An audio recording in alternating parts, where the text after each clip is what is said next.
My next guest is Srihari Gopinath, Director Marketing, Hewlett Packard Enterprise. Srihari has worked in the sales and marketing function with leading technology and media brands for over 20 years. Now he leads marketing for HPE's portfolio of products and solutions to drive adoption of the hybrid cloud, intelligent edge, technology transformation services, all in India. I'm hoping you'll talk to us a little bit about building resilient, enduring relationships, which I'm assuming in the context of B2B means enduring, resilient brands, and what it takes. I mean, both culturally for organizations and as organizations in the B2B space, what does it take to build those enduring relationships? What's the key to doing that?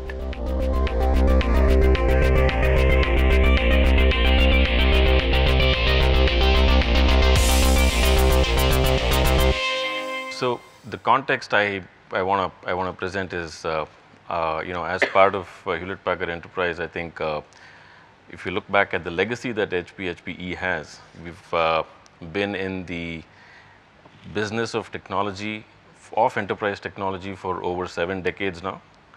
And surviving 7 decades means that we have seen cycles of technology adoption and disruption several times over. But one thing which has always fascinated me about HP as a brand, Hewlett Packard Enterprise as a brand, has been the warmth that we get from our customers, the trust and confidence they have in our ability to deliver time and again. I think that's huge. One of the big reasons that this has been made possible is the core value at our company is tied to innovation, right? So unless that innovation engine is alive and kicking, in the B2B space, I think it's very difficult to sustain enduring, resilient brands for a long period of time, right? The reason is when you're talking about B2B, and as a marketer, what we care about is the success of our customers, and our customers are pretty much large enterprises, medium enterprises, small enterprises, all of them who then blend in technology as part of their product and service offerings. So what they are looking for are strong partners, partners who can guide them, partners who can give them that confidence that they are with them through good times and bad. So a lot of times this resiliency is built by experiences you are able to give your customers when things go wrong, because the expectation is to be right all the time. But as technology goes, there are occasions when you have to stand up for things which go wrong, and how you deal with your customer, because he's hinging his entire business on your technology, right? So how you support them through those times absolutely matters. Excellent. I'm going to open this up for some reactions and some questions. So I wanted to ask you, and this is not specifically for your company, I see two realities. I see companies, large brands, talking about how they change the world, right? At the same time, I see a lot of large enterprise customers feeling they didn't realize the value. They didn't get full value out of their investment. Where do you see this dichotomy? Do you see it's the model, and I contrast this to the new era where people are going on subscription, which is people grow gradually. And I see a lot less of that.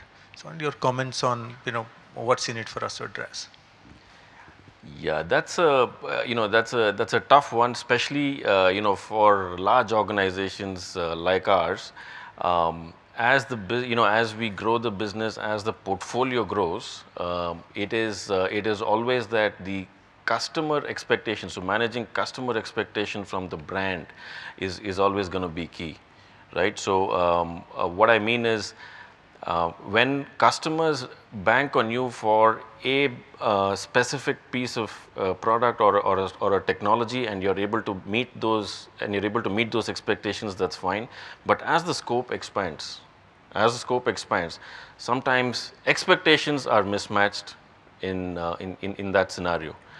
it's a changing equation between expectations and what we are offering as as a brand. So therefore, it's really important to go back to your customers time and again, tell them this is where we are, this is our portfolio, this is where we are headed, and this is how we want to work with you, partner with you going forward.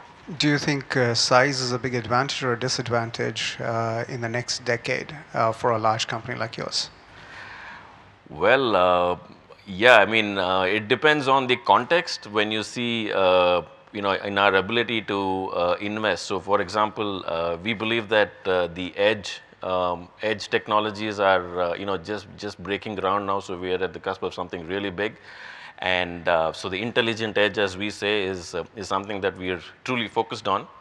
As a large brand, I guess we have the ability to invest big as well. So recently our CEO Antonio Neri committed $4 billion to research on the edge.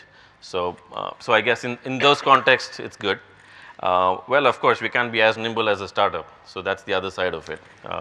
Well, we'll see how the next decade goes. It's too far to see. It's been wonderful having you here. Pleasure. Thanks, Rameet. Thank you.